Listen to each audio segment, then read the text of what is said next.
আমাদের বাড়ির জলপরি রেডি হয়ে গেছে। ও মা, তুমি এত সুন্দর সাজুগুজু এখন থেকে করছো। লেজটা না হলে বোঝা যাবে না। এই যে ওর লেজ।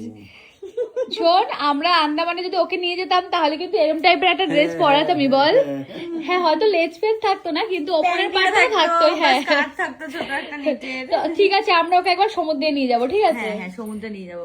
আর সুন্দর নীল সমুদ্রেই নিয়ে যাবো ওখানে। হ্যাঁ, তো এই হচ্ছে আমাদের জলপরি। ও মালি বাবালি বাবালি তাকিয়ে আছে সোনাটা, দেখেছ?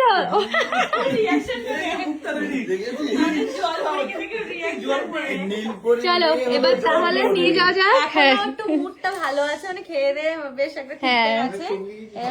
এবার আবার তোরা চেঁচাবি, আবার ওর বিরক্ত ফিল করবে। হ্যাঁ, ওপরে গিয়ে চেঁচাস না, কারণ হচ্ছে ওপরে এসি নেই না, ও মানে বিরক্ত হয়ে যাচ্ছে। আর ওখানে সব গ্যাঞ্জাম হয়ে গেছিল, সবাই ক্যামেরা ধরেছে, ও মানে লাস্টে শর্ট দেওয়ার আগে আর ওর ভালো লাগছিল না। তো চলো এখন ওপরে আমরা যাই, ওর বাবার রিয়াকশনটা নেব।